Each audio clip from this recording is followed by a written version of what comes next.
So what else can you do with your sourdough starter? This is a great recipe to utilize sourdough starter, and it's kind of a hybrid because it uses starter and a little bit of yeast.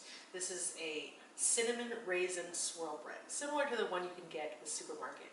But I can tell you right now, this one's way better. So I've already mixed my dough, and if I do the poke test here, you can tell that it's ready, right? So let's take it out onto our surface, and I'm going to roll it out. Oh, it's such a beautiful dough. Look at that. The structure is gorgeous.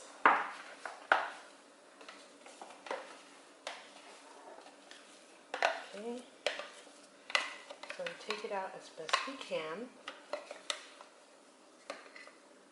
Okay. All right. And look at how supple that dough is. Oh, really beautiful. So I want to roll it out so that it is about the width, a little bit smaller than the width of my loaf pan. Okay, so if I roll it too wide here, then I'll have a strange loaf. So I want to make sure that it's more long. Okay, before I roll it out, I wanted to give it a little stretch. Okay, put a little bit of bench flour. Put a little bench flour on here, rolling pin, and then roll it out. Okay. So the recipe asks for it to be just a little smaller than your thing. So this here is a little too small. We're going to take it about only an inch below. Okay.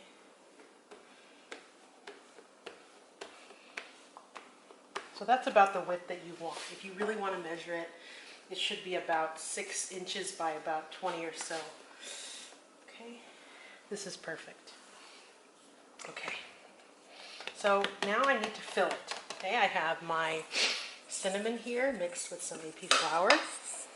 I have my raisins. And then I have to get them to stick somehow. And so you use an egg wash for that. So I want to really brush this well. Okay. And on the other side here, I want to leave a space so that I could seal this. About an inch of space. Okay. So if you didn't want to do cinnamon raisin, you could definitely do other flavors. You could do jam instead. You could do chocolate chips. You could do peanut butter chips. You can even do herbs. Heck, you can even do melted cheese. I'm sorry, grated cheese. Lots of options. Okay, let's get all of this on here.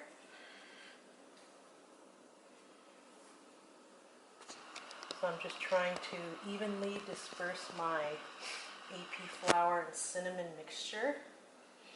This is going to create that beautiful swirl that you're all used to. Okay. And remember, leave that little space.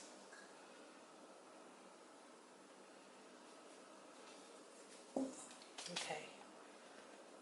So I'm going to put my raisins on, and then I need to wash my hands, because if I try to roll with this, you see all the cinnamon on here. Okay. So raisins. You could do dried cherries. You could do currants here. So many options. Okay. Gippy. Okay, so let me wash my hands, and then I will roll this up.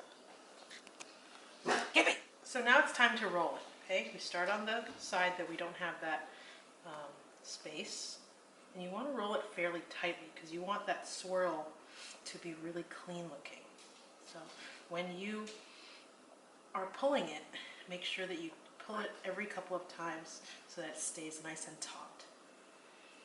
Okay, you can also adjust the ends by pushing in so that you get a nice clean ends as well.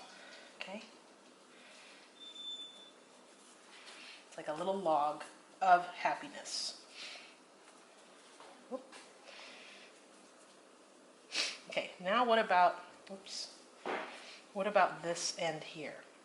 Maybe we want to pull it up, and then remember how we kept that space. So pinch it closed, making sure that it does not open.